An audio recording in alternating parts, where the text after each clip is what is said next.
तो static boundary condition के बारे में पढ़े। बाउंड्री कंडीशन दो तरह के होते हैं, एक जो है इलेक्ट्रिक फील्ड के लिए होता है जिसे हम लोग इलेक्ट्रोस्टैटिक बाउंड्री कंडीशन बोलते हैं, और एक जो है मैग्नेटिक फील्ड के लिए होता है जिसे हम लोग मैग्नेटोस्टैटिक बाउंड्री कंडीशन बोलते हैं। ठीक है, मैग्नेटिक बाउंड्री कंडीशन के बारे में नहीं पढ़े थे, इलेक्ट्रोस्टैटिक के बारे में पढ़ चुके थे, तो एक बार और देख लेते हैं। जो इलेक्ट्रिक फील्ड का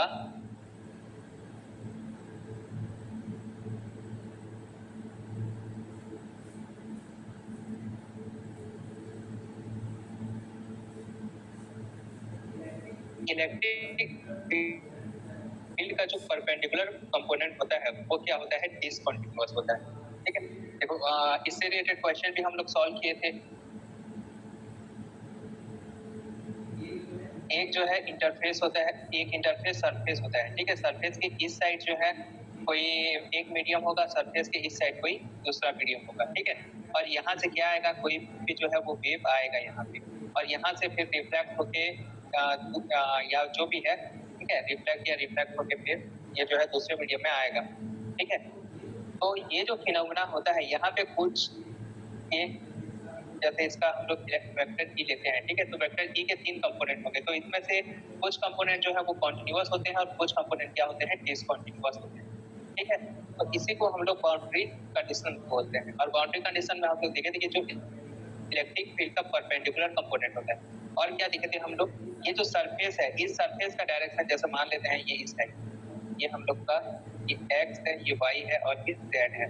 तो ये जो प्लेन है ये हम लोग का एक्स और जेड प्लेन में है। ठीक है, ये प्लेन एक्स और जेड प्लेन में है, और इसका जो डायरेक्शन है वो वाई डायरेक्शन। इसका मतलब इसके जो है दो कंपोनेंट, एक कंपोनेंट जैसे ये वेक्टर ई है, तो ई एक्स होगा और ई जेड होगा, इसे हम लोग बोलेंगे पैरेलल कंपोनेंट। ठीक है, समांतर कंपोनेंट, यानी समांतर कंपोनेंट जो होते हैं वो दो होते हैं, और जो ई वाई होगा ये होगा परपेंडिकुलर कंपोनेंट। ठीक है, ई परपेंडिकुलर। तो इस तरह से दो कंपोनेंट, दो जो है समांतर कंपोनेंट होंगे और एक जो है परपेंडिकुलर कंपोनेंट होगा। तो जो परपेंडिकुलर कंपोनेंट होता है वो क्या होता है, डिसकंटिन्यूअस होता है, या फिर नॉट कॉन्टिन्यूअस। ठीक है, ये जो है कॉन्टिन्यूअस नहीं होता। जो पैरेलल कंपोनेंट होता है, जो समांतर कंपोनेंट होता है, जिसका दो कंपोनेंट रहते हैं, ठीक है, ये दोनों कंपोनेंट हमेशा क्या होंगे, ये दोनों कंपोनेंट हमेशा जो है वो कॉन्टिन्यूअस। सर्विस में इलेक्ट्रिक फील्ड का जो परपेंडिकुलर, और जैसे इसमें हम लोग बोल रहे हैं समांतर या पैरेलल, तो वो इंटरफेस के रिस्पेक्ट में होगा कि इंटरफेस के रेस्पेक्ट में? हाँ वही ना, नहीं, इंटरफेस के रेस्पेक्ट में। ये जो इंटरफेस है ना, इंटरफेस देखेंगे कि ये कौन सा प्लेन है। अगर ये एक्स जेड प्लेन है तो वाई कंपोनेंट परपेंडिकुलर कंपोनेंट होगा, और एक्स और वाई जो है वो पैरेलल कंपोनेंट होगा। हमेशा जो है इंटरफेस से ही देखेंगे। हाँ, वेव किस डायरेक्शन में आ रहा है, किस एंगल पे आ रहा है, ये नहीं देखना है। ठीक है, हमारे लिए जरूरी क्या है, ये जो इंटरफेस है, कई बार ये इस टाइप से दिया हुआ होगा। देखो ये एक्चुअली इस टाइप से होता है,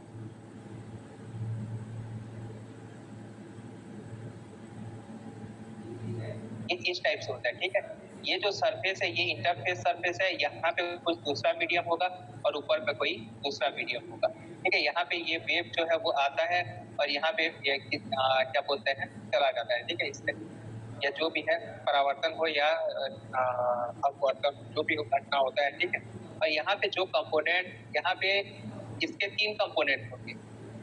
ठीक है, तो एक कंपोनेंट जो इसके डायरेक्शन में है और एक जो इसके डायरेक्शन में है वो उसका पैरेलल कंपोनेंट होगा, और इसके जो परपेंडिकुलर डायरेक्शन में है, ठीक है, वो उसका परपेंडिकुलर कंपोनेंट होगा। तो हम लोग हमेशा इंटरफेस के कंपैरिजन में ही देखते हैं कि इंटरफेस के कौन पैरेलल है और इंटरफेस के कौन कॉन्टिन्यूअस है, ये देखते हैं। और जो परपेंडिकुलर होगा वो नॉट कॉन्टिन्यूअस होगा, और जो पैरेलल कंपोनेंट होगा वो कॉन्टिन्यूअस होगा। ठीक है, यानी उसका वैल्यू जो है वो नहीं बदलेगा, बराबर रहेगा। अगर डिस्प्लेसमेंट वेक्टर के लिए देखें तो डिस्प्लेसमेंट वेक्टर का भी परपेंडिकुलर कंपोनेंट जो है वो डिसकंटिन्यूअस होगा। ठीक है, नॉट कॉन्टिन्यूअस। इसमें शब्दों में नहीं लिखा हूँ तो समझ लें। ठीक है, ये कॉन्टिन्यूअस नहीं होगा। ठीक है, और इसका जो क्या बोलते हैं पैरेलल कंपोनेंट है, डिस्प्लेसमेंट वेक्टर का जो पैरेलल कंपोनेंट है उसमें ये वाला relation d1 parallel by e1 equal to d2 parallel by e2।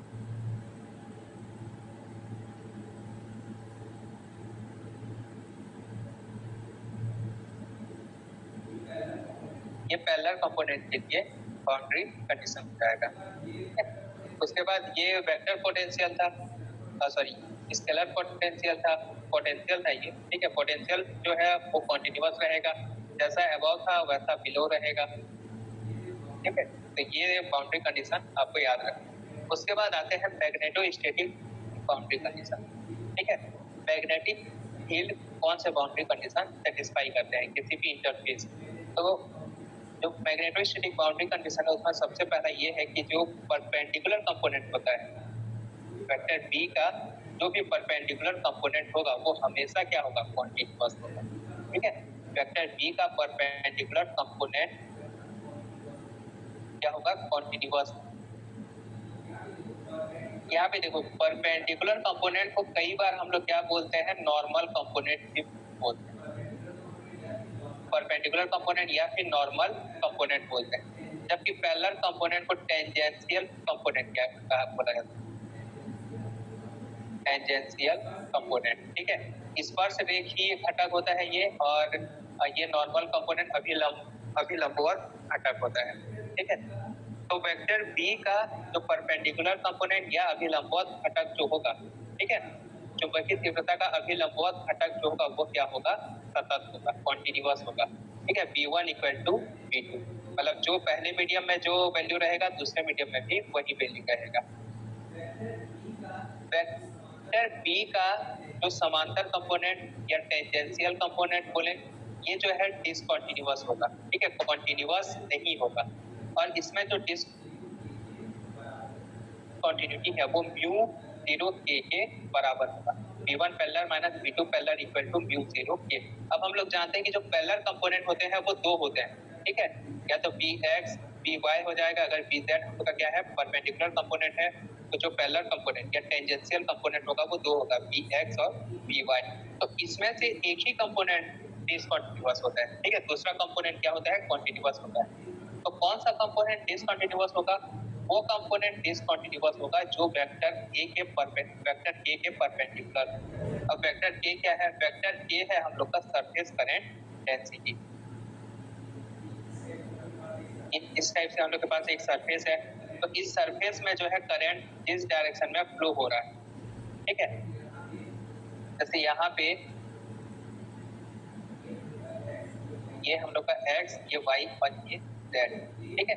ये जो प्लेन है हम लोग का x y plane, x y, ये x और y में ये प्लेन है, ठीक है। तो x y प्लेन है, यानी कि bx और by दोनों कौन से कंपोनेंट हो जाएंगे, पैरेलल कंपोनेंट हो जाएंगे, ठीक है। और bz कौन सा कंपोनेंट हो जाएगा, परपेंडिकुलर कंपोनेंट हो जाएगा। तो पैरेलल कंपोनेंट में से ये जो दो पैरेलल कंपोनेंट है इसमें से एक कंपोनेंट जो है वो डिसकंटिन्यूअस होगा, और वो कंपोनेंट कौन सा होगा, जो करंट फ्लो के परपेंडिकुलर डायरेक्शन में।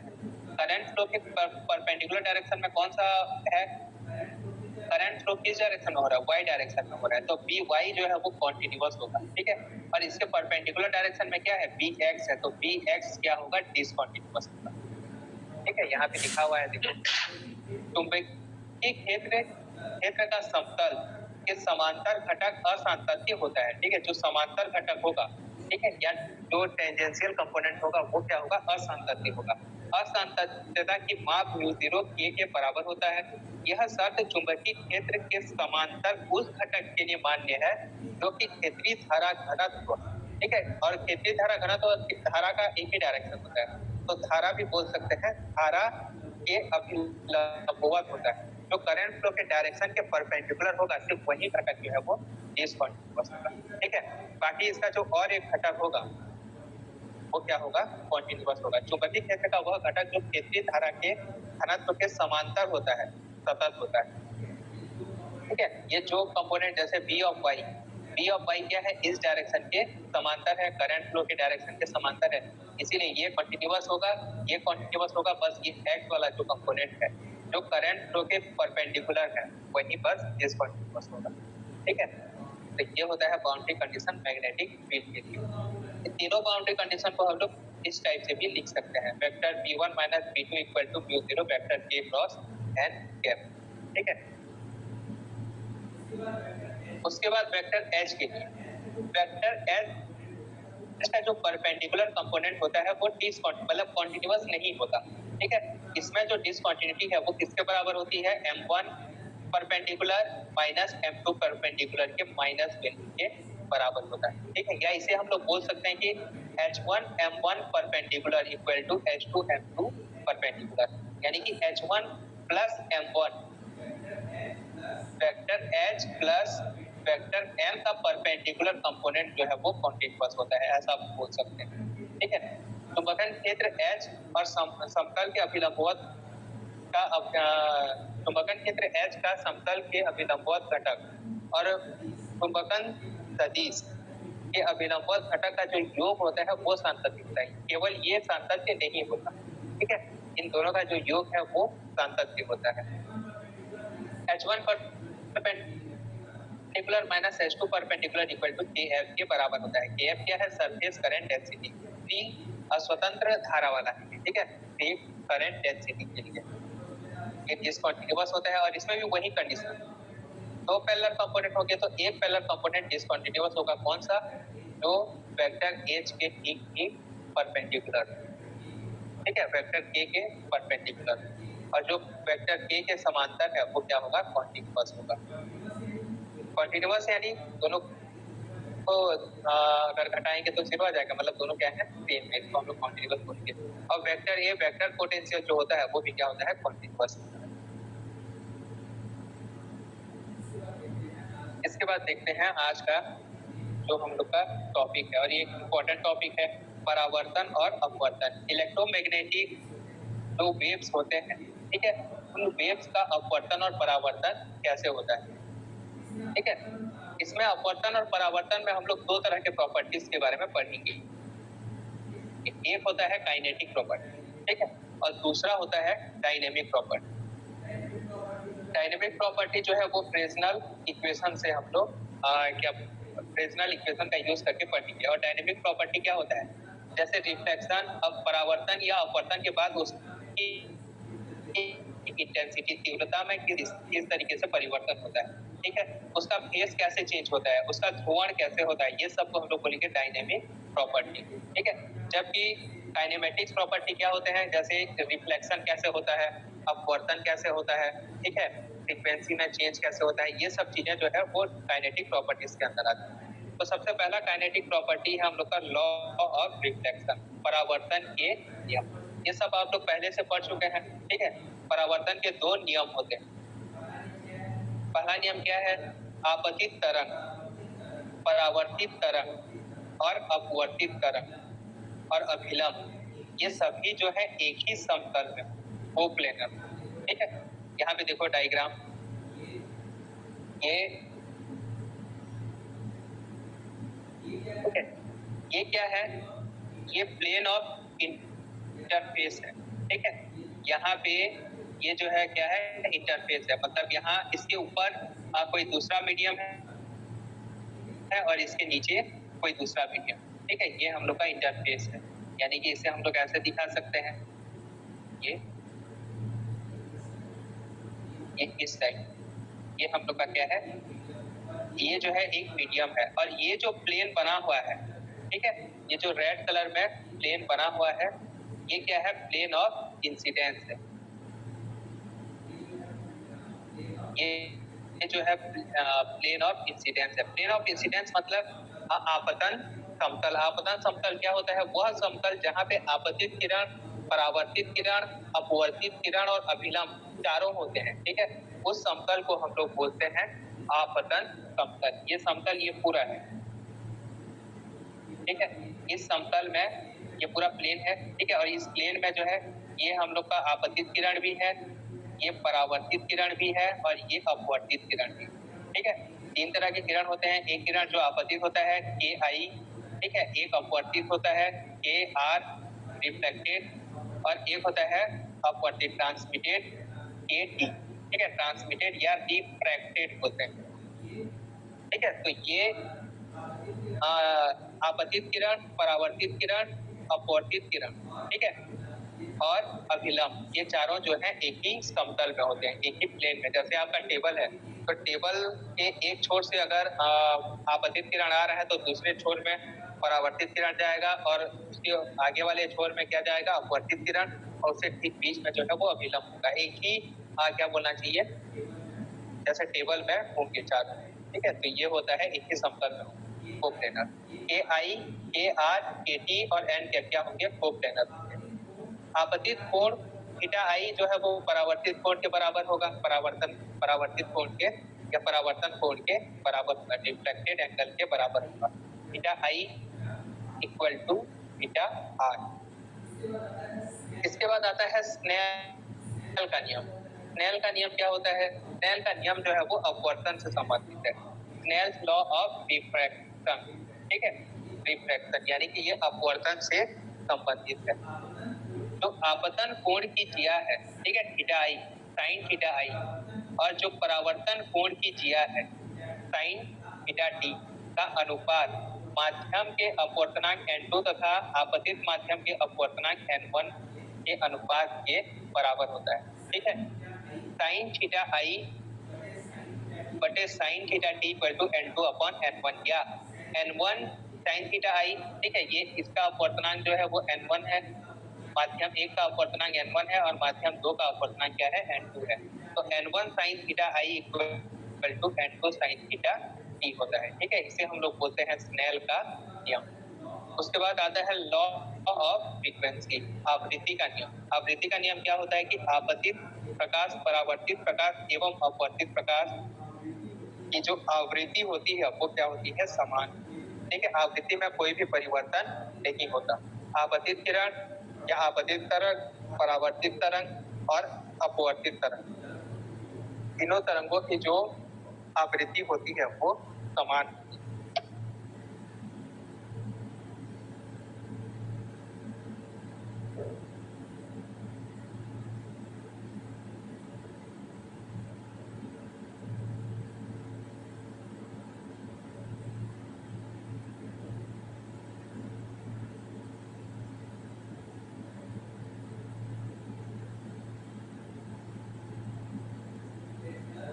फ्रेस्नेल इक्वेशन, डायनेमिक प्रॉपर्टी, ठीक है, यानी कि फ्रेस्नेल इक्वेशन के बारे में हम लोग पढ़ेंगे। फ्रेस्नेल इक्वेशन क्या होता है, जो इंटेंसिटी के बारे में बताता है, फेज चेंज के बारे में बताता है, पोलराइजेशन के बारे में बताता है, ठीक है।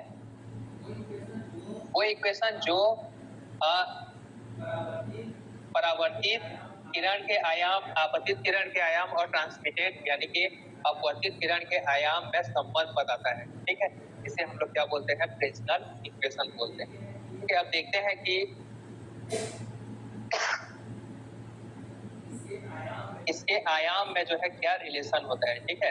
किसी कोई किरण है जो आ रहा है इस समतल पे,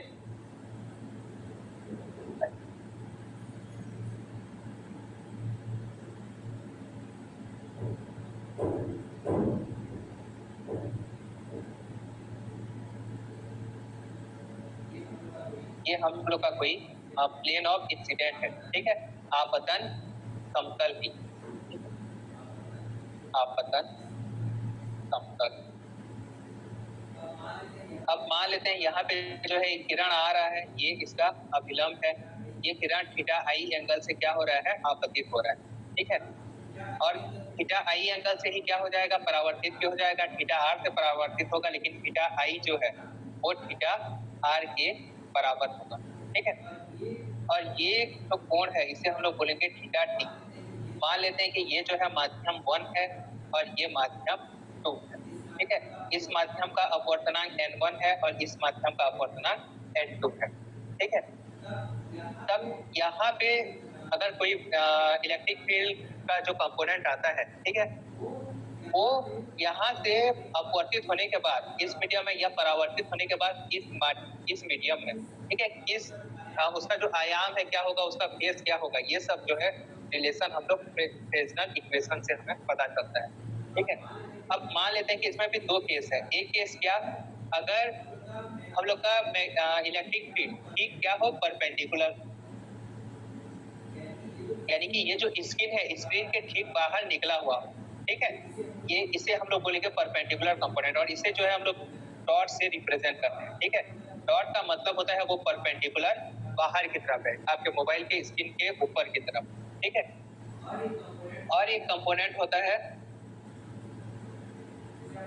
जिसे हम लोग बोलते हैं समांतर कंपोनेंट, ठीक है। ये इस टाइप से होगा, जो इस प्लेन के क्या होगा, समांतर होगा, इस प्लेन में होगा। ये जो ब्लू कलर का डॉट है ये क्या दिखा रहा है कि ये परपेंडिकुलर बाहर की तरफ है, ठीक है। और ये जो है आपके मोबाइल के स्क्रीन में, ठीक है, ये जो रेड कलर का है, तो ये दो कंपोनेंट होते हैं, ठीक है। अब पहला केस में हम लोग ये मानते हैं कि जो वेक्टर ई है, ठीक है, वेक्टर ई क्या है, परपेंडिकुलर टू द प्लेन है, यानी कि ये ब्लू डॉट वाला, ठीक है, ये ब्लू डॉट वाला यानी कि सीधा जो है वो परपेंडिकुलर निकला हुआ है, ठीक है। और इस तरह से जो है वो इंसिडेंट हो रहा है, उस केस में इसमें क्या परिवर्तन होगा वो देखते हैं, ठीक है। जब vector E perpendicular to plane of incident, ठीक है, जबकि वेक्टर ई आपतन समतल, आपतन समतल मतलब वही जहाँ पे रिफ्लेक्टेड वेव, आपतित किरण, अपवर्तित किरण और परावर्तित किरण और अभिलंब रहेंगे, ठीक है, उसे आपतन समतल बोलेंगे। तो उस आपतन समतल के क्या हो, ठीक परपेंडिकुलर, जैसे ये मोबाइल के स्क्रीन में ये आपका आपतन समतल है, ठीक है, और इसके परपेंडिकुलर में ये ब्लू डॉट वाला हम लोग का इलेक्ट्रिक फील्ड है। तब इस केस में सबसे पहले मान लेते हैं कि जो हम लोग का वेक्टर ई है वो क्या है, E01 है, ठीक है, ये क्या है, आपतित किरण है, ठीक है, ये आपतित तरंग के लिए है। और E2 क्या है, ये जो है दूसरे मीडियम में, ये हम लोग का क्या है, E1 है, ठीक है, ये जो परावर्तन के बाद जा रहा है ये क्या है, E2 है। और ये उसी माध्यम में जो परावर्तन के बाद ये अपवर्तन के बाद E2 है और परावर्तन के बाद क्या है, E1 है, ठीक है, E1 है। ये अपवर्तित तरंग क्या है, E2 है, और परावर्तित तरंग क्या है, E1 है। इसका जो आयाम है E01 है, ये E02 है, अपवर्तित किरण का आयाम, तरंग का आयाम, और परावर्तित तरंग का आयाम क्या है, E01। अब इसमें जो है हम लोग को रिलेशन देखना है। इससे पहले एक चीज और, परावर्तन गुणांक क्या होता है। परावर्तन गुणांक का जो डेफिनेशन होता है वो होता है कि पॉइंटिंग वेक्टर रिफ्लेक्टेड वेव के लिए, average Poynting vector reflected wave के लिए बटे average Poynting vector incident wave, ठीक है, कितना एनर्जी जो है वो क्या हो रहा है, रिफ्लेक्ट हो रहा है, कितना एनर्जी आपतित हुआ था, इन दोनों का जो रेशियो है उसी को हम लोग क्या बोलते हैं, परावर्तन गुणांक बोलते हैं। अपवर्तन गुणांक क्या होता है, कितना एनर्जी ट्रांसमिट हुआ, रिफ्लेक्ट हो गया, एक माध्यम से दूसरे माध्यम में कितना एनर्जी चला गया, बट कितना एनर्जी आपतित हुआ था, इन दोनों का जो रेशियो होता है उसे बोलते हैं अपवर्तन गुणांक, ठीक है। परावर्तन गुणांक क्या हो जाएगा, कितना एनर्जी परावर्तित हुआ, ठीक है, और कितना आपतित हुआ था, इसका रेशियो क्या हो जाएगा, परावर्तन गुणांक हो जाएगा। और अपवर्तन गुणांक क्या हो जाएगा, कितना एनर्जी जो है वो ट्रांसमिट हो गया, दूसरे मीडियम में चला गया, और कितना एनर्जी जो है आपतित हुआ था, इन दोनों का जो रेशियो है वो क्या होगा, अपवर्तन गुणांक होगा। देखो जो किरण जो इंसिडेंट होगा, जो ऊर्जा इंसिडेंट होगी वो दो भागों में बढ़ जाएगी, ठीक है, एक किसके लिए होगा, एक परावर्तन के लिए होगा, और एक किसके लिए होगा, एक अपवर्तन के लिए, ठीक है। तो अपवर्तन में जो एनर्जी जाएगी, ठीक है, और जो कितनी इंसिडेंट हुई थी इसे हम लोग अपवर्तन गुणांक बोलेंगे, और परावर्तन में कितनी एनर्जी गई और कितनी इंसिडेंट हुई थी इसे हम लोग परावर्तन गुणांक बोलेंगे, ठीक है। इसके बाद रिफ्रैक्टिव इंडेक्स, ठीक है, अपवर्तनांक का जो फॉर्मूला होता है वो क्या होता है, n equal to under root mu e होता है,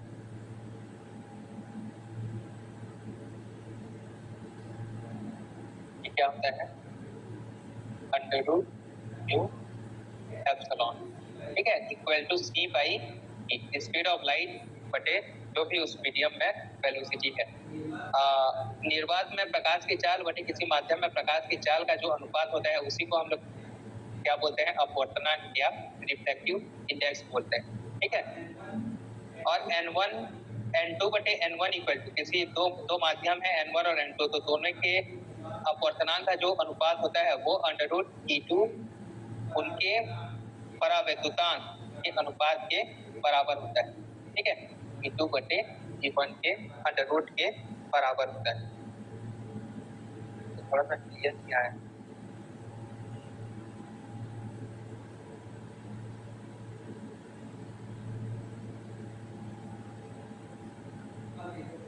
अब देखो, जो परावर्तित किरण का आयाम है, जो परावर्तित तरंग का आयाम है बटे आपतित तरंग का आयाम, ठीक है, परावर्तित तरंग का आयाम बटे आपतित तरंग का आयाम जो होता है वो किसके बराबर होता है? n1 cos theta i। ये दिखाई दे रहा है कि नहीं दे रहा है? दिख रहा है सर, लाइट है लेकिन दिख रहा है, दिख रहा है। ब्लैक कलर का ठीक है, ब्लू कलर का लाइट समझ में आ रहा है ना? हाँ n1 cos theta i minus n2 this is in my con n1 cos theta i minus n2 cos theta d, ठीक है, डिवाइडेड बाय क्या जाएगा? n1 cos theta i, n1 के साथ cos थीटा i के साथ किसका मल्टीप्लाई है? n1, और क्या जाएगा? n2 cos थीटा d, ठीक है। यहाँ पे i क्या, थीटा i क्या है? आपतित कोण, आपतन कोण है, और थीटा t क्या है? अपवर्तन कोण है। तो E01 डैश यानी कि आपतित किरण का, परावर्तित किरण का जो आयाम है और आपतित किरण का जो आयाम है उसका रेशियो किसके बराबर होता है? ये इसके बराबर होता है, ठीक है। n1 cos theta i minus n2 cos theta t।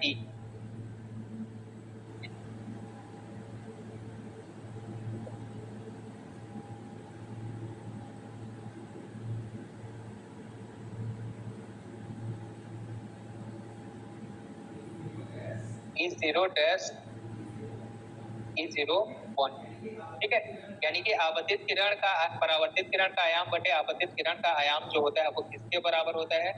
इस माध्यम से आपतित हो रहा है यानी n1 का अपवर्तनांक, मतलब पहले माध्यम का अपवर्तनांक cos theta i minus n2 cos theta t बटे n1 cos theta i plus n2 cos theta t के बराबर होता है, ठीक है। या इसे हम लोग ऐसा भी लिख सकते हैं, यहाँ से स्नेल के नियम का यूज करेंगे, सिंप्लीफिकेशन करेंगे, तब ये क्या आ जाएगा? Sign theta i minus sign theta t बटे sine theta i plus sign theta T, ये भी होता है, ठीक है। तो ये क्या होता है? परावर्तित किरण का आयाम बटे आपतित किरण का आयाम, इंसिडेंट वेव का जो एम्पलीट्यूड है और रिफ्लेक्टेड वेव का जो एम्पलीट्यूड है, ठीक है, इन दोनों का रेशियो ये हो जाएगा। और E2 by E1 यानी कि अपवर्तित किरण का आयाम, ठीक है, जो रिफ्रैक्टेड जो रे है, ठीक है, उसका आयाम, और जो इंसिडेंट रे है उसका आयाम का जो रेशियो होता है वो क्या होता है? 2n1 cos थीटा i बटे n1 cos theta i plus n2 cos theta t, ठीक है। और इसको इस टाइप से भी लिख सकते हैं 2 cos theta i dot sine theta i sine theta i plus theta t, ठीक है।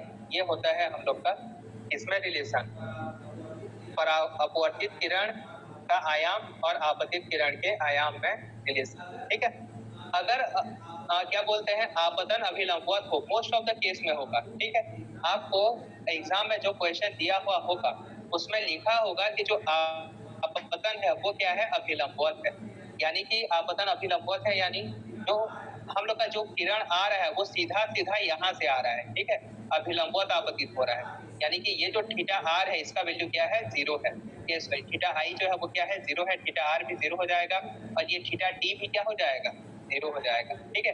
थीटा आई इक्वल टू 0, इसे हम लोग बोलते हैं लंबवत आपतन, और थीटा डी इक्वल टू भी 0 हो जाएगा। और यहाँ पे देखो इस फॉर्मूले में अगर वैल्यू रखेंगे, ये क्या है? cos थीटा है, ठीक है, cos थीटा है, जी cos 0 का वैल्यू 1 होता है, तब ये जो फॉर्मूला है हम लोग का वो क्या बन जाएगा? E01 परपेंडिकुलर है, E01 डैश, ठीक है। मतलब कि परावर्तित किरण का जो आयाम है और आपतित किरण का आयाम है इसका वैल्यू क्या हो जाएगा? n1 माइनस n2 बटे n1 प्लस n2। ये फॉर्मूला आप लोग को याद रखना, ठीक है। ऊपर का फॉर्मूला याद नहीं रहेगा तो भी चलेगा, लेकिन ये फॉर्मूला जो है वो याद रहना चाहिए कि अगर हम लोग का इलेक्ट्रिक फील्ड कैसे आपतित हो रहा है? परपेंडिकुलर डायरेक्शन में, जो प्लेन ऑफ इंसिडेंट है, आपतन समतल के अभिलंबवत जो है आपतित हो रहा है, ठीक है। तब उस केस में क्या होगा, जो परावर्तित किरण का आयाम है और जो आपतित किरण का आयाम है, उन दोनों का रेशियो जो है वो n1 माइनस n2 बटे n1 प्लस n2 के बराबर होगा, ठीक है। और जो अपवर्तित किरण या ट्रांसमिटेड जो वेव है, ठीक है, उसका आयाम बटे आपतित किरण का जो आयाम होगा वो 2n1 प्लस n2 के बराबर, ठीक है। ये याद रखिए आप। और इस इक्वेशन से हम लोग को क्या पता चलता है, अगर n1 is less than n2 हो, अगर n1 क्या हो, कम हो किससे, n2 से, यानी प्रकाश क्या करे, विरल माध्यम से अगर सघन माध्यम में प्रवेश करती है, ठीक है। मान लेते हैं कि ये जो है हम लोग का इसका n1 क्या है, इस लेस देन n2 है, यानी कि n1 जो है वो विरल माध्यम है और n2 क्या है, सघन माध्यम है। तो जब भी प्रकाश सघन माध्यम से विरल माध्यम से सघन माध्यम में प्रवेश करती है,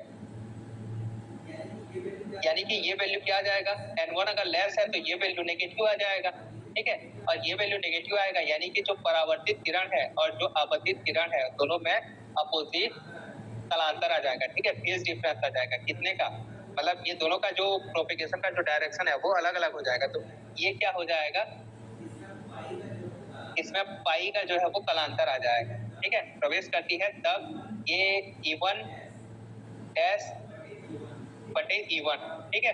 परावर्तित किरण और अपवर्तित किरण का जो आयाम होगा वो क्या हो जाएगा, ऋणात्मक हो जाएगा, जो कि ये दर्शाता है कि जो इलेक्ट्रोमैग्नेटिक तरंग है उसमें पाई का क्या आ जाएगा, कलांतर आ जाएगा, ठीक है। परावर्तन के पश्चात इसमें जो है इस किरण में क्या आ जाएगा, पाई का कलांतर आ जाएगा, ठीक है। आपतित तरंग और परावर्तित तरंग जो है वो विपरीत कला में हो, ठीक है, अपोजिट फेज में हो। अच्छा, ये अगर n1 क्या है, लेस देन n2 है, तो प्रकाश विरल माध्यम से सघन माध्यम में प्रवेश करती है, ठीक है। तब इसका जो वैल्यू है वो क्या आ जाएगा, ऋणात्मक। ये जो वैल्यू है वो ऋणात्मक आ जाएगा अगर n1 is less than n2। तो ये इससे क्या प्रूफ होता है कि जो परावर्तित किरण है उसमें पाई का कलांतर आ जाता है, ठीक है। आपतित तरंग और परावर्तित तरंग क्या होंगे, एक दूसरे की विपरीत कला में। और अगर n2 is less than n1 है, तब EM वेव जो है सघन माध्यम से विरल माध्यम में प्रवेश करती है और इसमें परावर्तन के पश्चात कोई भी कलांतर नहीं होगा, ठीक है, कोई भी कलांतर नहीं होता।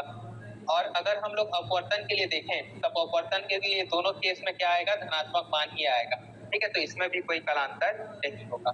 उसके बाद आता है रिफ्लेक्शन कॉफिशिएंट। रिफ्लेक्शन कॉफिशिएंट का जो वैल्यू है, ये भी आप लोग ये फॉर्मूला याद रखें, ठीक है। इसका वैल्यू क्या होता है, E01 डैश बाई E01 का होल स्क्वायर, यानी कि n1 माइनस n2 का स्क्वायर और n1 प्लस n2 का स्क्वायर, ठीक है। और जो ट्रांसमिशन कॉफिशिएंट है, ठीक है, जो अपवर्तन गुणांक है, उसका t का वैल्यू क्या आ जाएगा, 4n1 n2 बटे n1 प्लस n2 का होल स्क्वायर।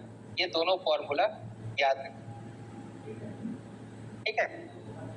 ये दो बहुत ही इंपॉर्टेंट फॉर्मूला है, ये दो फॉर्मूला और ये दो फॉर्मूला, ठीक है। अगर ये फॉर्मूला याद है तो ये फॉर्मूला ऑटोमेटिक याद हो जाएगा, ठीक है। r के लिए बस उसका स्क्वायर करना है, इसमें n2 n1 का मल्टीप्लाई करके स्क्वायर करना रहता है, ठीक है। तो ये इसका वैल्यू क्या जाएगा, 4n1 n2 बटे n1 प्लस n2 का होल स्क्वायर। ये दोनों फॉर्मूला याद रखें। इसके बाद सेकेंड केस क्या है, अभी जो हम लोग केस देख रहे थे वो क्या था कि हम लोग का वेक्टर E, ठीक है, वो क्या था कि प्लेन ऑफ इंसिडेंट के ठीक समांतर था, सॉरी लंबवत था, ठीक है।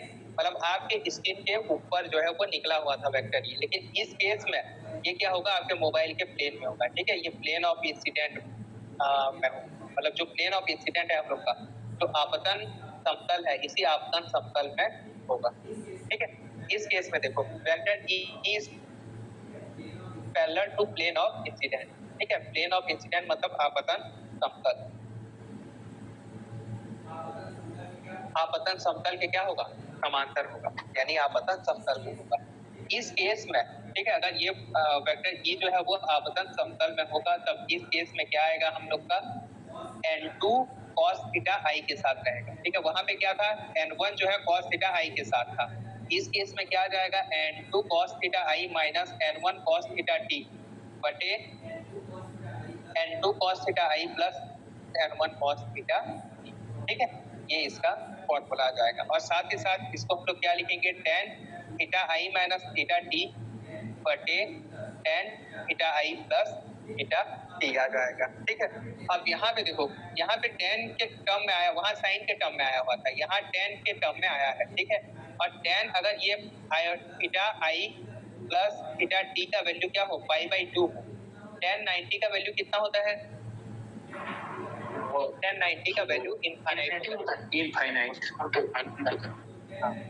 तो tan 90 यहाँ पे ये जब इनफाइनाइट हो जाएगा तब ये वैल्यू जो है वो 0 हो जाएगा। तो यहाँ एक स्पेशल केस आता है। ठीक है, इस केस के बारे में आगे देखिए। ये याद रखेंगे कि अगर वेक्टर ई क्या हो, समांतर हो, ठीक है, तब इसका जो वैल्यू है वो इस तरह से लिखते हैं, n2 cos theta i minus n1 cos theta t बटे n2 cos theta i plus n1 cos theta t. और जो अपवर्तित तरंग का जो आयाम होगा और आपतित तरंग के आयाम में जो के रेशियो का जो वैल्यू होगा वो क्या होगा, 2n1 cos theta I n2 cos theta i plus n1 cos theta. ठीक, ये इन दोनों का रेशियो हो जाएगा। फिर से वही अभिलंबवत आपतन के लिए थीटा आई इक्वल टू 0 और थीटा टी इक्वल टू भी क्या हो जाएगा, 0 हो जाएगा। अगर वो जो है अभिलंबवत आपतित हो रहा है, मतलब इस डायरेक्शन में क्या हो रहा है, आपतित हो रहा है इस टाइप। ठीक है, तब उस केस में क्या आ जाएगा, जो परावर्तित किरण का आयाम और अपवर्तित किरण का जो आयाम है, आपतित किरण का जो आयाम है, उसका वैल्यू क्या आ जाएगा, n2 माइनस n1। इस केस में क्या आ जाएगा, n2 माइनस n1 बटे n1 प्लस n2। ठीक है, और इसका वैल्यू क्या आ जाएगा, 2n1 n2 प्लस n1। ये सेम रहेगा लेकिन ये वैल्यू क्या हो जाएगा, चेंज हो जाएगा। ठीक है, ये अब क्या हो जाएगा, n2 माइनस n1 हो जाएगा। ठीक है, यानी यहाँ पे इससे क्या इफेक्ट पड़ेगा, पहले क्या था, जब ये n1 माइनस n2 था, तो जब विरल माध्यम से सघन माध्यम में जा रहा था तब क्या आ रहा था, इसमें कलांतर आ रहा था। अब ये उल्टा हो जाएगा। ठीक है, जब n2 is less than n1 होगा, ठीक है, यानी कि सघन माध्यम से विरल माध्यम में प्रवेश करेगा तब इसमें क्या आएगा, कलांतर आएगा। ठीक है,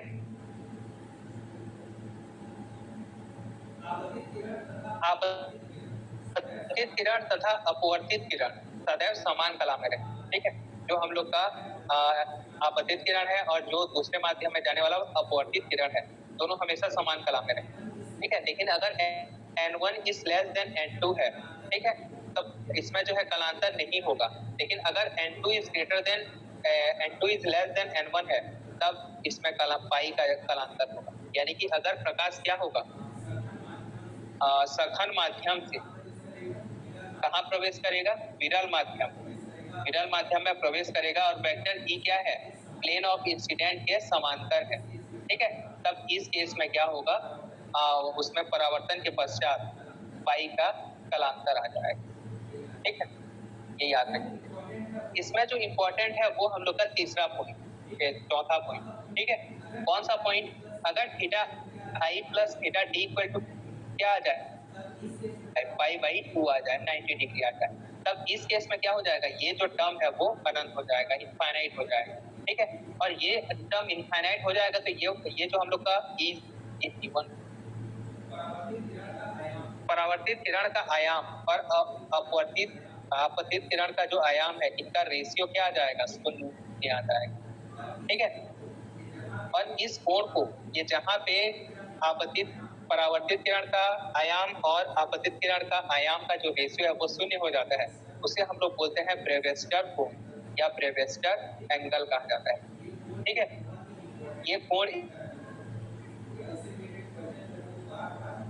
ये वो बार बार पूछता है। ठीक है, जीएपी में भी इससे रिलेटेड क्वेश्चन आया हुआ था। तो ये एक बहुत ही इंपॉर्टेंट पैरामीटर है, कौन सा, ब्रेविस्टर कोण, या इसे भ्रमण कोण, पोलराइजेशन एंगल भी कहा जाता है। ठीक है, इस कोण पे क्या होता है, अगर कोई लाइट इस कोण पे इंसिडेंट होती है तब वो जो उसके लिए जो ये रिफ्लेक्शन कोएफिशिएंट का जो वैल्यू है वो क्या हो जाएगा, 0 हो जाएगा, यानी किरण जो है वो परावर्तित नहीं। ठीक है, किस कोण पर आपतित होने पर? ब्रेविस्टर कोण पर आपतित होने पर। ठीक है, इसे ध्रुवण कोण भी कहा जाता है। इस कोण पर आपतित प्रकाश के लिए परावर्तित प्रकाश या तो समतल ध्रुवित होगा या फिर नहीं होगा। ठीक है, परावर्तित प्रकाश जो है वो समतल ध्रुवित होगा या फिर नहीं होगा। आगे देखेंगे इसके बारे में। अगर दूसरे माध्यम और पहले माध्यम की अपवर्तनांक का रेशियो 1.5 हो, जैसे एयर से कांच में जा रहा है, तब जो ब्रेविस्टर कोण होता है वो 56.3 होता है। ठीक है, ये क्वेश्चन जो है वो एपी में पूछा हुआ था। ठीक है, जी एपी में ये क्वेश्चन पूछा हुआ था। और N2/N1 का वैल्यू 1.6 हो तो थीटा बी का वैल्यू 58 होगा। ठीक है, और अगर इसका वैल्यू 9 हो तो ये इसका वैल्यू क्या होगा? ब्रेविस्टर एंगल का वैल्यू 84 होगा। ठीक है, ये कुछ वैल्यू है। ये देखो ग्राफ, अगर हम लोग एंगल थीटा आई और एम्पलीट्यूड रेशियो, ठीक है, जो हम लोग का E01 डैश बाई E01 है, इसके बीच में अगर ग्राफ खींचें तो अगर N2 is less than N1 है तब तो ये वैल्यू नेगेटिव आएगा। ठीक है, लेकिन अगर N2 is greater than N1 है तब ये वैल्यू क्या आना चाहिए? ये वैल्यू जो है वो पॉजिटिव आना चाहिए, इस टाइप से आना चाहिए। ठीक है, लेकिन ये इस टाइप से नहीं आता। इस केस में जो ग्राफ है हम लोग का किस टाइप से आता है? ये पहले पॉजिटिव से शुरू होगा, पॉजिटिव से ऊपर नहीं जाके ये ऐसे नीचे आएगा। ठीक है, tan के कारण, और यहाँ पे जो है ये वैल्यू 0 हो जाएगा। ठीक है, यहाँ पे जो इंटेंसिटी रेशियो है इसका वैल्यू क्या हो जाएगा? 0 हो जाएगा। और इसी एंगल को हम लोग क्या बोलेंगे? ब्रेविस्टर एंगल बोलेंगे या ध्रुवण कोण पोलराइजेशन एंगल बोलेंगे। ठीक है, और ये यहाँ से ये फिर से क्या हो जाएगा? नेगेटिव हो जाएगा। ठीक है, यानी यहाँ फिर से इसमें क्या आ जाएगा? कलांतर आ जाएगा, नेगेटिव होगा। इसका मतलब क्या है? इसमें पाई का कलांतर आ जाएगा, इसमें पाई का कलांतर आ जाएगा, जबकि इससे पहले कोई भी कलांतर नहीं होगा। ठीक है, बाकी इसके बाद जो है वो पाई का कलांतर आ जाएगा। ठीक है, तो ये होता है ब्रेविस्टर एंगल। इसके बारे में थोड़ा सा और देख लेते हैं। ब्रेविस्टर लॉ या degree of polarization and degree of polarization. जब आपतन समतल यानी प्लेन ऑफ इंसिडेंट के समांतर वेक्टर ई वाला ईएम तरंग किसी नॉन कंडक्टिंग मीडियम या कुछ अलग माध्यम डाइलेक्ट्रिक के इंटरफेरेंस पर अगर आपतित होता है तब एक विशिष्ट कोण, एक एंगल जिसे हम लोग क्या बोलते हैं? ब्रेविस्टर एंगल बोलते हैं। ठीक है, के लिए कोई भी परावर्तित तरंग नहीं होता। ठीक है, यहाँ पे देखो, यहाँ पे कोई भी जो है वो परावर्तित तरंग नहीं होगा। ठीक है, इस एंगल के लिए अगर ये थीटा का वैल्यू क्या है? थीटा बी है, ब्रेविस्टर कोण के बराबर है, तब कोई भी जो है वो परावर्तित किरण नहीं होगा। यदि तरंग क्या है? समतल ध्रुवित है, इस कोण को ब्रेविस्टर एंगल या फिर ध्रुवण कोण कहा जाता है। ठीक है, और इस स्थिति में क्या होता है? जो थीटा पी, ये थीटा आई है, थीटा आई को हम लोग यहाँ पे थीटा पी लिखेंगे। ठीक है, ब्रेविस्टर कोण को दिखाने के लिए। तो ये theta P plus theta T का जो वैल्यू होता है वो 90 के बराबर होता है। ठीक है, यानी कि थीटा पी का वैल्यू क्या आ जाएगा? π/2 माइनस थीटा टी। बाकी क्या बोलते हैं? ब्रेविस्टर लॉ का यूज करके हम लोग थीटा पी डायरेक्ट निकाल सकते हैं। ठीक है, जो ब्रेविस्टर कोण होता है या फिर जो पोलराइजेशन एंगल होता है, पोलराइजेशन ध्रुवण कोण होता है, उसका वैल्यू क्या हो जाएगा? tan inverse N2/N1। ठीक है, ब्रेविस्टर एंगल का वैल्यू कितना होता है? tan इनवर्स N2/N1, या कॉट इनवर्स के टर्म में भी दिया हुआ होता है। ठीक है, कॉट इनवर्स क्या हो जाएगा? N1/N2। tan के टर्म में रहेगा तो N2/N1, और कॉट इनवर्स के टर्म में रहेगा तो N1/N2। ये फॉर्मूला इंपॉर्टेंट है। ठीक है, ये फॉर्मूला आप लोग याद रखें, tan इनवर्स N2/N1। यदि आपतित तरंग अध्रुवित है, ठीक है, तब तरंग का केवल वह भाग परावर्तित होगा जो आपतन तल के लंबवत, अर्थात परावर्तित किरण पूर्णतः समतल ध्रुवित होगा, जिसका ध्रुवण तल आपतन समतल के लंबवत। देखो, ये हम लोग का एक वेव है। ठीक है, इसको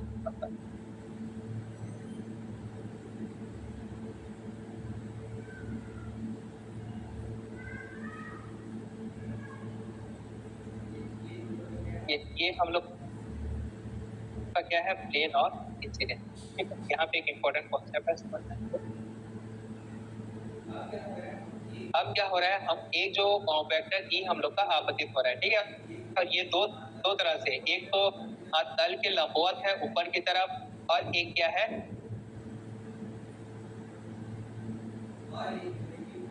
और एक जो है ये प्लेन में भी, ठीक है। ये दो तरह का इसका पोलराइजेशन, ठीक है।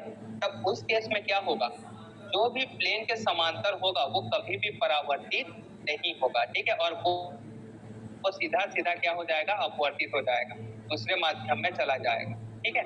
और जो लंबवत है, ठीक है, ये जो ब्लू डॉट वाला है, जो ब्लू डॉट वाला ये कंपोनेंट है, ठीक है, ये क्या होगा, ये परावर्तित हो जाएगा, ठीक है। ये परावर्तित होकर उसी माध्यम में आ जाएगा, ठीक है। लेकिन जो समांतर कंपोनेंट है, जो प्लेन ऑफ इंसिडेंट के क्या है, समांतर है, वो कंपोनेंट अपवर्तित ही होगा, परावर्तित नहीं होगा। और जो लंबवत कंपोनेंट है वो क्या होगा, परावर्तित होगा, ठीक है। अब देखो, अगर सिर्फ इसमें क्या है, समांतर कंपोनेंट है, तब कोई भी परावर्तन वाला नहीं होगा, ठीक है। सिर्फ और सिर्फ क्या होगा, अपवर्तन होगा, जो केस 2 में हम लोग देखे थे, ठीक है। ये क्या है, केस। और इसके बाद अगर क्या बोलते हैं, सिर्फ और सिर्फ लंबवत कंपोनेंट है, ठीक है। ये जो ब्लू डॉट दिख रहा है ये क्या है, लंबवत कंपोनेंट को दिखा रहा है। तब ये क्या होगा, अगर ब्रेविस्टर एंगल पे आपतित हो रहा है तब ये जो है सिर्फ परावर्तित होगा, ठीक है, कोई भी अपवर्तित किरण नहीं मिलेगा। ये होता है हम लोग का ब्रेविस्टर एंगल, ठीक है।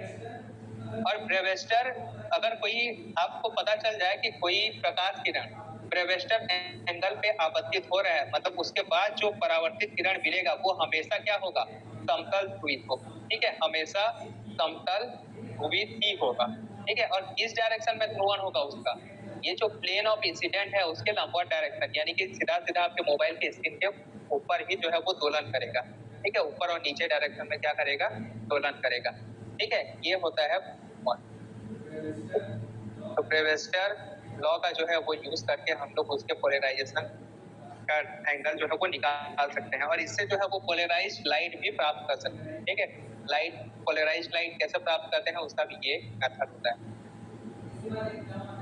इसके बाद एक टर्म आता है पोलराइजेशन। डिग्री ऑफ पोलराइजेशन क्या होता है, R1 माइनस RP बटे RN प्लस RP, जहाँ पे RN क्या है, परावर्तन गुणांक, जबकि E जो है आपतन समतल के लंबवत हो, जो केस 1 पढ़े थे हम लोग, ठीक है, वो डॉट वाला, ब्लू डॉट वाला, ठीक है। उस केस में जो R का वैल्यू आया था, परावर्तन गुणांक का वैल्यू, वो, और RP क्या है, जो सेकेंड केस पढ़े थे, ठीक है।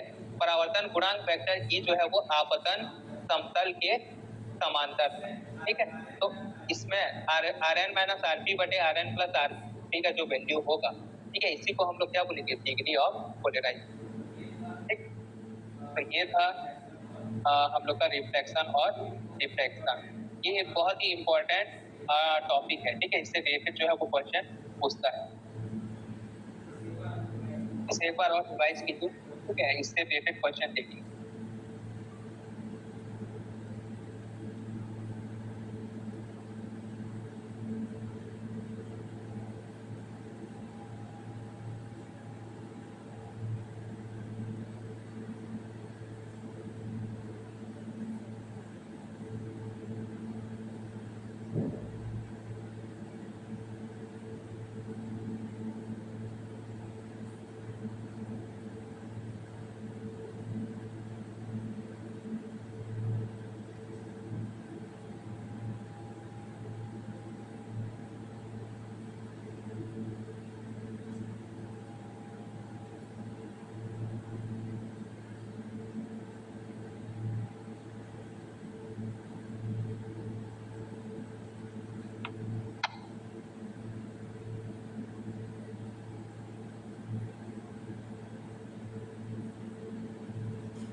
क्वेश्चन नंबर 11 देखो,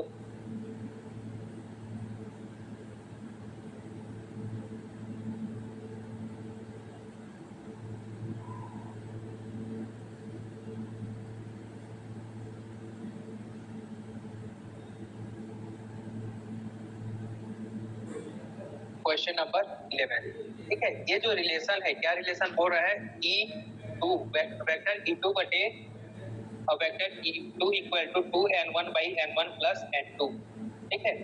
ये जो है किसके लिए रिलेशन है बोल रहा है, vector E2 by vector E1, ठीक है, equal to 2n1 upon n1 plus n2 किसके लिए पढ़े थे, याद है? ये क्या होता है? ट्रांसमिट इलेक्ट्रिक, हाँ, ट्रांसमिट इलेक्ट्रिक फील्ड और इंसिडेंट वेक्टर फील्ड के बीच में जो रिलेशन होता है, ठीक है, ये होता है, इसको पढ़े थे। ठीक है, इस टाइप का क्वेश्चन पूछता है, रिलेशन बेस्ड जो है वो क्वेश्चन पूछता है। इसके बाद क्वेश्चन नंबर 14 देखो, when any electromagnetic wave is incident on any interface between two medium. ठीक है, अगर एक इलेक्ट्रोमैग्नेटिक वेव जो है किसी इंटरफेस, दो माध्यम के इंटरफेस पे जो है वो आपतित हो रहा है, तब उस केस में क्या होता है? और interface normal component of electric field remain continuous बोल रहा है। ठीक है, नॉर्मल कंपोनेंट यानी कि होता है परपेंडिकुलर कंपोनेंट। ये परपेंडिकुलर क्या होता है? कॉन्टिन्यूअस होता है कि डिसकॉन्टिन्यूअस होता है? डिसकॉन्टिन्यूअस होता है। ठीक है, नॉट कॉन्टिन्यूअस होगा। On interface the tangential component of magnetic field, magnetic induction is continuous. Tangential यानी कि पैरेलल कंपोनेंट। अब पैरेलल कंपोनेंट, कितने पैरेलल कंपोनेंट होते हैं? दो पैरेलल कंपोनेंट होते हैं। ठीक है, और दोनों में से एक जो होता है वो डिसकॉन्टिन्यूअस होता है और एक जो है वो कॉन्टिन्यूअस होता है। तो ये स्टेटमेंट भी क्या बोल रहे हैं? टेंजेंशियल कंपोनेंट जो है वो कॉन्टिन्यूअस होगा। टेंजेंशियल कंपोनेंट का एक ही कंपोनेंट जो है वो कॉन्टिन्यूअस होता है, एक क्या होता है? डिसकॉन्टिन्यूअस होता है। ठीक है, ये स्टेटमेंट गलत हो जाएगा, ये स्टेटमेंट क्या हो जाएगा? गलत हो जाएगा। ऑन द इंटरफेस, ठीक है, इंटरफेस में normal component of magnetic field remain continuous. जो नॉर्मल कंपोनेंट है मैग्नेटिक फील्ड का, मैग्नेटिक फील्ड का नॉर्मल कंपोनेंट क्या होता है? कॉन्टिन्यूअस होता है, बोला है। बिल्कुल सही, ये नॉर्मल कंपोनेंट जो है वो हमेशा क्या होगा? कॉन्टिन्यूअस होगा। ठीक है, on the interference the tangential component of electric field remain continuous. ठीक है, ये भी सही है। ठीक है, तो इलेक्ट्रिक फील्ड का टेंजेंशियल कंपोनेंट होता है, जो समांतर घटक होता है, वो भी हमेशा क्या होता है? हमेशा कॉन्टिन्यूअस होता है।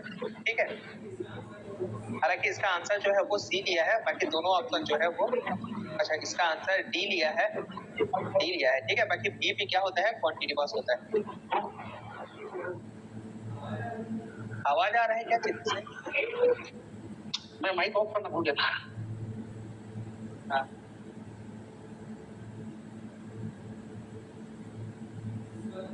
इसके बाद नेक्स्ट क्वेश्चन क्या है?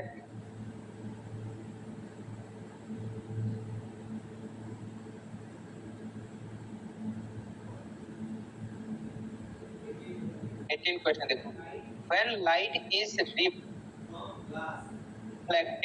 from glass at polarizing angle। देखो, ध्रुवण कोण या ब्रेवेस्टर कोण पे क्या हो रहा है? ग्लास से जो लाइट है वो रिफ्लेक्ट हो रहा है। The refracted rays are parallel, the refracted rays are perpendicular, the electric vector of EM wave are perpendicular to reflecting plane and none of the above। ऐसा कोई रिलेशन पढ़े थे क्या? आप परावर्तित किरण और अपवर्तित किरण में कोई रिलेशन पढ़े थे? नहीं पढ़े थे। ठीक है, ये दोनों नहीं होगा। हम लोग रिलेशन किस में पढ़े थे? आपतित किरण theta i plus theta t equal to कितना होगा? Pi by 2। यानी आपतित कोण और जो अपवर्तित कोण होगा, इन दोनों का जो योग होगा वो क्या होगा? पाई बाई 2 के बराबर होगा। ठीक है, और द इलेक्ट्रिक वेक्टर EM, जो इलेक्ट्रोमैग्नेटिक वेव का जो इलेक्ट्रिक वेक्टर होगा वो क्या होगा? बोल रहा है plane of incident reflecting plane के परपेंडिकुलर होगा, बोल रहा है। ये जो है सही है। बताया था कि कौन सा कंपोनेंट परावर्तित होता है? उसका परपेंडिकुलर कंपोनेंट जो है वो परावर्तित होता है। ठीक है, तो ऑप्शन सी जो है वो सही हो जाएगा। उसके बाद 90 नंबर का question, A monochromatic electromagnetic wave in vacuum is incident normally on the substance of reflective index 1.5। यानी कि ये कहां से? वैक्यूम, ठीक है, निर्वात से जो है वो इंसिडेंट हो रहा है एक मीडियम पे, जिसके लिए रिफ्लेक्टिव इंडेक्स क्या है? n का जो वैल्यू है, n2 का जो वैल्यू है वो क्या है? 1.5 1.5 है और N1 का वैक्यूम के लिए कितना होता है 1 होता है। N1 का वैल्यू दिया हुआ है, N2 का वैल्यू दिया हुआ है, ठीक है। और यहाँ पे देखो इंसिडेंट नॉर्मली बोला है, ठीक है। अभिलंबन जो है वो आपतित हो रहा है, यानी कि N वाला फॉर्मूला। तो electric vector, the ratio of electric vector is reflected that of incident, मतलब ये E0 डैश और E0 1 का जो है वो रेशियो हम लोग को निकालना है, ठीक है। और इसका वैल्यू क्या होता है N1 माइनस N2 बटे N1 प्लस N2, या फिर N2 माइनस N1 बटे N1 प्लस क्या बोलते हैं N2 लिख सकते हैं इसको। ये पैरेलल के लिए होता है, ठीक है। लेकिन यहाँ पे जो है वो अभिलंबवत दिया हुआ है, तो इस फॉर्मूले का यूज करेंगे, ठीक है। यहाँ पे जो वैल्यू है वो माइनस में आना चाहिए, लेकिन उसका बस मैग्नीट्यूड ही पूछा है, ठीक है। तो ये वैल्यू कितना आ जाएगा 1.5 माइनस 1 बटे 1.5 प्लस 1, ठीक है। यानी कि क्या आ जाएगा 0.5 बटे 2.5, यानी कि 1/5, ठीक है। तो इसका आंसर क्या आ जाएगा 1/5 जो है इसका आंसर आ जाएगा। ऐसे छोटे छोटे न्यूमेरिकल जो है इससे रिलेटेड पूछते हैं, ठीक है। एकदम सिंपल, अगर आपको फार्मूला याद है तो आप तुरंत जो है वो कैलकुलेट कर सकते हैं। नेक्स्ट क्वेश्चन क्या है 24।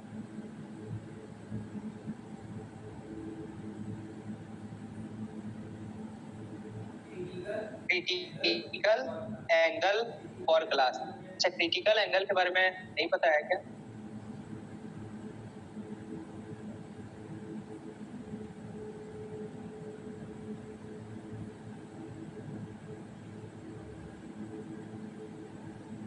ठीक है, यहाँ पे एक चीज और देखो, टोटल इंटरनल रिफ्लेक्शन, पूर्ण आंतरिक परावर्तन क्या होता है, ठीक है। देखो, हम लोग जानते हैं कि जब प्रकाश क्या होता है सघन माध्यम से विरल माध्यम में जाता है तब वो अभिलंब से दूर हटता जाता है, ठीक है। ये अगर हम लोग का इंटरफेस है, अब यहाँ पे जा रहा है, अगर ये सघन माध्यम से विरल माध्यम में जाएगा तब अभिलंब से दूर हटते जाएगा। तो दूर हटते हटते एक ऐसा एंगल आता है, ठीक है, एक ऐसा एंगल आता है जिसे थीटा सी बोलते हैं। इस एंगल के बाद ये क्या हो जाता है, इस प्लेन के जो है वो समांतर हो जाता है, ठीक है। और इसके बाद ये अपवर्तित होकर दूसरे माध्यम में न जाकर उसी माध्यम में क्या हो जाता है, रिटर्न हो जाता है। और इस घटना को हम लोग बोलते हैं पूर्ण आंतरिक परावर्तन बोलते हैं, ठीक है। और ये जो एंगल होता है थीटा सी, इसे बोलते हैं क्रिटिकल एंगल या क्रांतिक कोण बोलते हैं, ठीक है। क्या होता है जब प्रकाश सघन माध्यम से विरल माध्यम में जा रहा हो, ठीक है, तब एक विशिष्ट कोण के बाद प्रकाश का अपवर्तन न होकर सघन माध्यम में ही उसका क्या हो जाता है, परावर्तन हो जाता है। इस घटना को पूर्ण आंतरिक परावर्तन कहते हैं तथा इस कोण को क्रांतिक कोण थीटा सी या क्रिटिकल एंगल कहते हैं, ठीक है। थीटा सी का वैल्यू क्या होता है, sine theta c equal to N2 by N1, या थीटा सी इक्वल टू क्या होता है, sine inverse N2 by N1 होता है, ठीक है। इस ये सघन माध्यम का विरल माध्यम का अपवर्तनांक बटे सघन माध्यम का अपवर्तनांक, ठीक है, थीटा सी। तो यहाँ पे देखो इसी से रिलेटेड जो है वो क्वेश्चन दिया गया है, क्रिटिकल एंगल निकालना है। ये हम लोग का N1 का वैल्यू दिया हुआ है और ये N2 का वैल्यू, इसमें क्या बोल रहा है, glass is immersed on oil. जो ग्लास है वो किसके अंदर रखा हुआ है, ऑयल के अंदर रखा हुआ है। यानी कि जो किरण है वो पहले कहाँ जाएगी, ऑयल में जाएगी और ऑयल के बाद ग्लास में जाएगी। तो ये हम लोग का N1 हो जाएगा, ये क्या हो जाएगा, N2 हो जाएगा, ठीक है। सॉरी, ये जो है N1 हो जाएगा और ये क्या हो जाएगा, N2 हो जाएगा हम लोग का, ठीक है।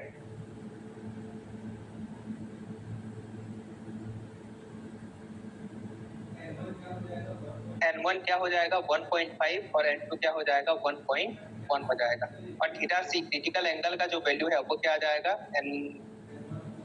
N1 upon N2, sine inverse N1 upon N2 आ जाएगा, ठीक है। और इसका जो वैल्यू है वो क्या आ जाएगा 11/15।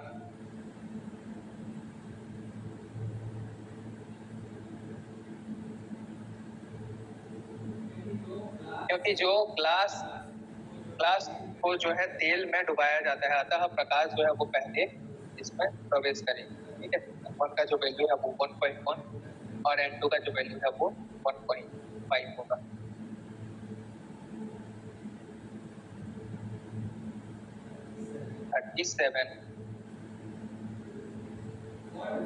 For total इंटरनल रिफ्लेक्शन, पूर्ण आंतरिक परावर्तन के लिए द कोएफिशिएंट ऑफ रिफ्लेक्शन, तो टोटल इंटरनल रिफ्लेक्शन हो रहा है, ठीक है। टोटल इंटरनल रिफ्लेक्शन में क्या हो रहा है, ये जो किरण है वो ट्रांसमिट हो ही नहीं रही है, अपवर्तन हो ही नहीं रहा है, तो अपवर्तन का वैल्यू क्या हो जाता है, 0 हो जाता है, ठीक है। और क्या बोलते हैं, जो परावर्तित किरण है वही रहेगी, ठीक है, तो परावर्तन गुणांक का वैल्यू क्या आ जाता है, 1 आ जाता है, ठीक है। क्यों? क्योंकि यहाँ पे t प्लस आर का वैल्यू हमेशा क्या आता है, 1 आता है, और t का वैल्यू 0 हो जाएगा तो r का वैल्यू क्या आ जाएगा, 1 आ जाएगा, ठीक है। तो यहाँ पे mod of r equal to क्या आ जाएगा, 1 आ जाएगा। In case of total internal reflection, energy is present in rarer medium and its flow in parallel medium, मतलब जो एनर्जी है वो विरल माध्यम में रहती है और विरल माध्यम से सघन माध्यम में जाती है, बोल रहा है, जो कि गलत है, ठीक है। Energy is present in rare medium and it's flow is perpendicular to the plane of interface. ये क्या बोल रहा है कि जो एनर्जी है वो विरल माध्यम में रहती है और फिर अभिलंब के जो है वो लंबवत दिशा में फ्लो होती है, ये भी गलत है। एनर्जी फ्लो इज इंटरमीडिएट, ठीक है। क्या बोलते हैं, उसी माध्यम में जो है वो ऊर्जा प्रवाह होता है, ठीक है, हो सकता है, ठीक है। There is no energy in rare medium, लेकिन ये जो है ज्यादा करेक्ट है कि जो रेयर विरल माध्यम में जो ऊर्जा है वो होती ही नहीं है। यहाँ भी उसी कॉन्सेप्ट को देखिए, ट्रांसमिशन वेव होगा ही नहीं, ठीक है, जो भी होगा वो रिफ्लेक्शन के लिए ही होगा, परावर्तन के लिए ही होगा, ठीक है। तो वहां पे ट्रांसमिशन यानी दूसरे माध्यम में तो ऊर्जा होगी ही नहीं, ठीक है। तो ये ऑप्शन डी जो है करेक्ट हो जाएगा। There is no energy in rare medium, विरल माध्यम में जो है कोई भी ऊर्जा नहीं होगी।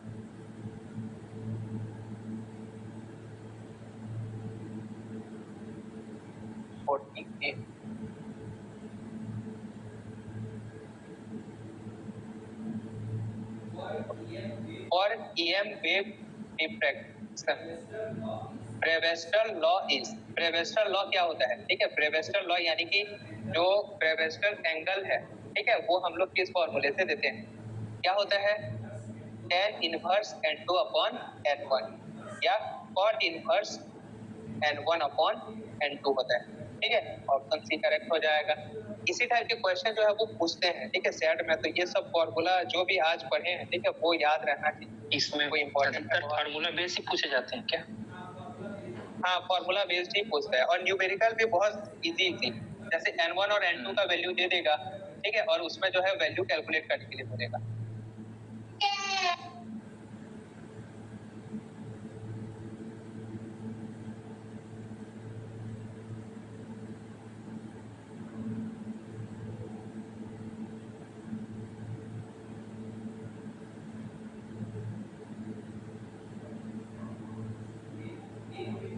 एक uniformly plane wave in p space is normally incident on infinitely thick dielectric slab, ठीक है। कहाँ से, फ्री स्पेस से किसमें इंसिडेंट हो रहा है, एक डाइलेक्ट्रिक में, और उसके लिए डाइलेक्ट्रिक कांस्टेंट ER का वैल्यू क्या है, 9, ये दिया हुआ है, ठीक है। The magnitude of reflection coefficient, तो जो रिफ्लेक्शन कोएफिशिएंट है, ठीक है, उसका मैग्नीट्यूड क्या आएगा, देखो, जो रिफ्रैक्शन कोएफिशिएंट होता है उसका वैल्यू क्या होता है, n1 माइनस n2 का स्क्वायर बटे n1 प्लस n2 का स्क्वायर। अब ये जो हम लोग का इलेक्ट्रोमैग्नेटिक वेव है, कहाँ से जा रहा है, फ्री स्पेस से डाइलेक्ट्रिक में जा रहा है। फ्री स्पेस के लिए कितना होता है, 1 होता है, ठीक है, और डाइलेक्ट्रिक के लिए दिया हुआ है कि जो डाइलेक्ट्रिक कांस्टेंट है वो कितना है, 9 है। फ्री स्पेस के लिए डाइलेक्ट्रिक कांस्टेंट का वैल्यू 1 होता है, ठीक है। और एक फॉर्मूला हम लोग जानते हैं, n1 upon n2 equal to क्या होता है, E1 अपॉन E2, ER1, ठीक है, यानी कि ये रिलेटिव परमिटिविटी, ठीक है, ER का इसे या फिर इसे डाइलेक्ट्रिक कांस्टेंट भी बोलते हैं। ये जो वैल्यू दिया हुआ है, ये वैल्यू यहाँ पे रखेंगे, ठीक है, ये वैल्यू यहाँ पे रखेंगे, इसको सॉल्व करेंगे तब ये क्या आ जाएगा, 4/16। यहाँ पे E1 by E2 रखेंगे 1/9, ठीक है, यहाँ भी 1/9, ये ऊपर में 2/3 आ जाएगा और ये 4/3 आ जाएगा का होल स्क्वायर, और ये 4/16 यानी कि 0.25 आएगा, ठीक है, 0.25 आएगा इसका आंसर। लेकिन यहाँ पे क्या लिया है, यहाँ पे जो आंसर है ना वो लिया है 0.5 लिया है, आंसर सी लिया है, ठीक है। आंसर सी क्यों लिया है? देखो ये यहाँ पे क्या बोला है, रिफ्लेक्शन कॉफिशिएंट बोला है। रिफ्लेक्शन कॉफिशिएंट का जो वैल्यू होता है वो हमेशा स्क्वायर में होता है, ठीक है। लेकिन यहाँ पे क्या लिया है, यहाँ पे जो है स्क्वायर नहीं लिया है, ठीक है, 2/3, यानी कि जो दो एम्पलीट्यूड होते हैं उनका रेशियो लिया है यहाँ पे, ठीक है। ये 2/3 और यहाँ पे 4/3, यानी कि ये 3 कट गया, यहाँ पे क्या बचा 2/4, यानी कि 0.5, इसको आंसर लिया है, ठीक है।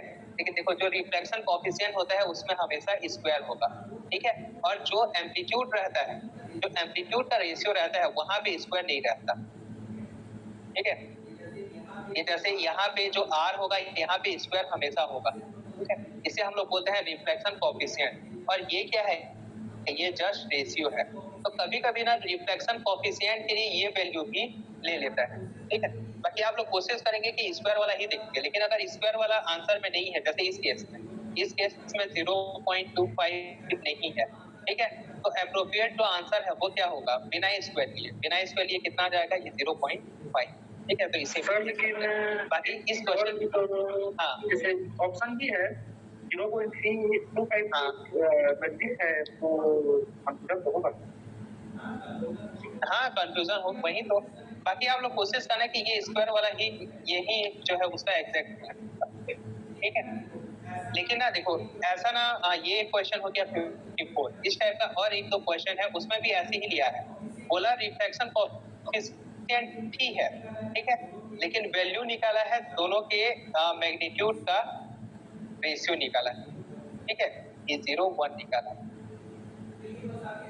तो ये बस आपकी जानकारी के लिए कोशिश करना कि ये मिले, अगर ये नहीं मिलेगा तो ये, ठीक है। अगर रिफ्लेक्शन क्या बोलते हैं, रिफ्लेक्शन कोएफिशिएंट बोलता है, ठीक है, तब क्या कोशिश करोगे, E01 का डैश बटे E01 का होल स्क्वायर निकालना। अगर ये नहीं है ऑप्शन में तो फिर E01 डैश बटे E01, ठीक है। एक्चुअली इसे ना कैपिटल आर से रिप्रेजेंट करते हैं और इसे जो है वो स्मॉल आर से रिप्रेजेंट करते हैं, ठीक है। और कैपिटल आर का जो वैल्यू होता है वो स्मॉल आर के स्क्वायर के बराबर होता है, ठीक है। खैर उतना कंफ्यूज मेरे ख्याल से सेट के एग्जाम में तो नहीं करना चाहिए, बस ये क्वेश्चन के लिए बताया है, ठीक है। उसके बाद नेक्स्ट क्वेश्चन क्या है,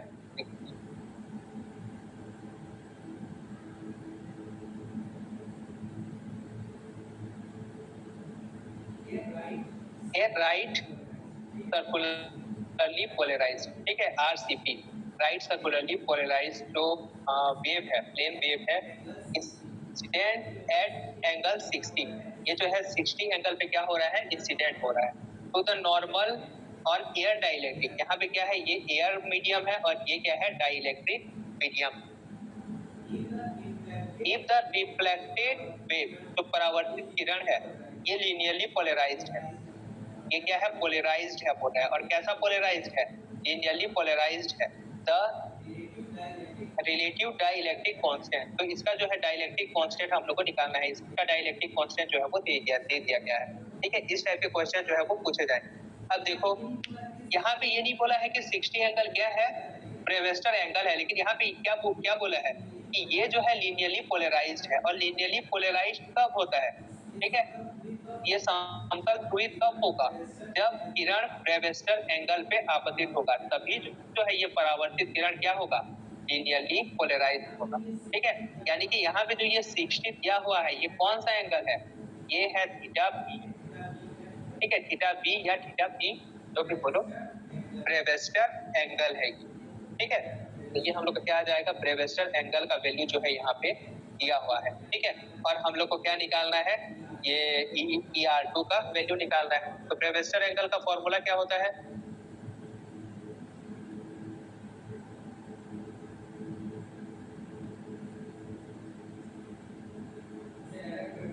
इसे डायरेक्ट ब्रेविस्टर एंगल के फॉर्मूले से भी निकाल सकते थे या फिर इससे भी देख, ठीक है।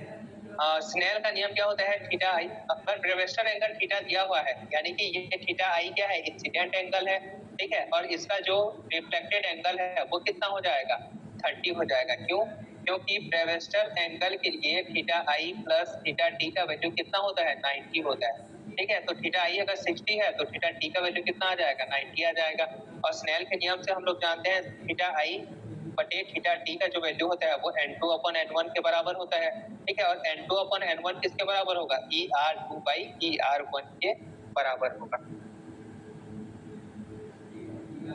ठीक है। ER1 बटे ER2 के बराबर होगा। इसका वैल्यू कितना आएगा? ये अगर यहाँ पे वैल्यू रखेंगे sin 60 का वैल्यू √3/2 और sin 30 का वैल्यू 1/2 यानी कि √3 आ जाएगा, ठीक है। यानी कि यहाँ पे ये वैल्यू कंपेयर करेंगे तो √ER2 का वैल्यू √3 आएगा, यानी ER2 का वैल्यू कितना आ जाएगा? 3 आ जाएगा। इसे डायरेक्ट हम लोग उससे भी निकाल सकते थे 60, यानी कि ये थीटा बी इक्वल टू क्या होता है? tan inverse n2 upon n1 होता है, ठीक है। इस फॉर्मूले से भी डायरेक्ट निकाल सकते थे n2 अपॉन या फिर n2 अपॉन n1 का वैल्यू क्या हो जाएगा? tan 60 का वैल्यू रखेंगे √3, ठीक है। और ये इसका वैल्यू क्या आ जाएगा? √E2 अपॉन √E1 आ जाएगा। E1 का वैल्यू 1 है, तो ये क्या आ जाएगा? √E2 इक्वल टू √3 आ जाएगा, यानी E2 इक्वल टू क्या आ जाएगा? क्या आ जाएगा, ठीक है। इससे भी जो है ये सॉल्व कर सकते हैं। तो इस टाइप का जो है क्वेश्चन पूछा जाता है। इसका आंसर क्या हो जाएगा? ठीक है। बस आपको फॉर्मूला अगर याद है तब इससे रिलेटेड जो क्वेश्चन है वो बहुत ही आसानी से बन जाएंगे। नेक्स्ट क्वेश्चन है 65।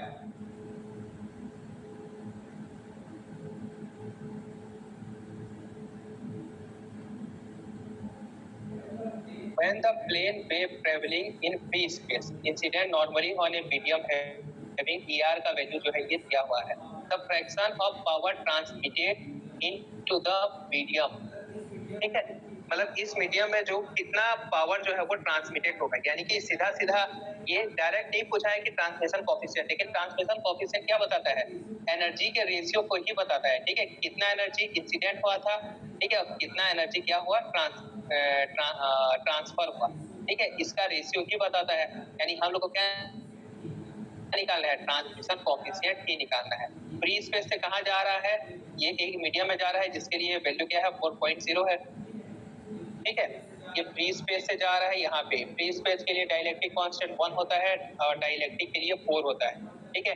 n1 का वैल्यू E1 μ1 हो जाएगा, μ1 का वैल्यू 1 ले लेंगे, μr का वैल्यू 1 ले लेंगे, तो ये n1 जो है वो 1 आ जाएगा और ये n2 का वैल्यू क्या आ जाएगा? 2 आ जाएगा। er का वैल्यू अगर दिया हुआ है तो उसका अंडर रूट कर लेना, हम लोग को अपवर्तनांक मिल जाएगा, ठीक है।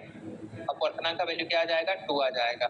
और जो ट्रांसमिशन कोएफिशिएंट होता है उसका वैल्यू क्या होता है? 4 n1 n2 बटे n1 प्लस n2 का स्क्वायर, यानी 4 1 इंटू 2 और 1 प्लस 2 का होल स्क्वायर, यानी कि 8/9, ठीक है। ऑप्शन ए जो है करेक्ट होता है, 8/9। इस टाइप के जो है वो छोटे छोटे क्वेश्चन पूछता है।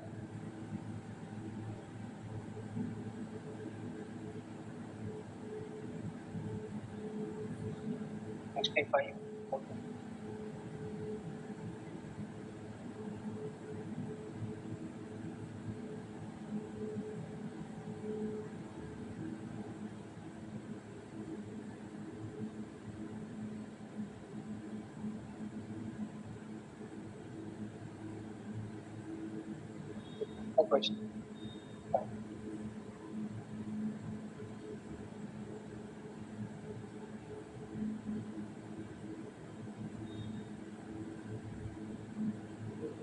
कोई क्वेश्चन है देख लेना, ठीक है। अब बाकी जो है इसी टाइप का इसमें और भी क्वेश्चन है, इसी सेम टाइप के जो है वो क्वेश्चन है, ठीक है। ये सब क्वेश्चन जो है वो देख लेना, ठीक है, सॉल्व कर लेना। अब इसमें हम लोग का एक छोटा सा टॉपिक और बच जाता है। आज ना ब्रेक नहीं लेंगे, ये मतलब 15-20 मिनट में ना ये टॉपिक खत्म हो जाएगा। ये टॉपिक को कंप्लीट कर देते हैं, ठीक है। लास्ट टॉपिक है ये पोटेंशियल फॉर्मुलेशन। इसके बाद कल जो है वो प्रीवियस ईयर क्वेश्चन प्रैक्टिस करेंगे। कल 1 बजे क्लास लगेगा, ठीक है। कल प्रीवियस ईयर क्वेश्चन प्रैक्टिस करेंगे और कुछ अगर क्वेश्चन बचा हुआ तो उसको प्रैक्टिस करेंगे और उसके बाद नेक्स्ट नया कोई सब्जेक्ट शुरू करेंगे।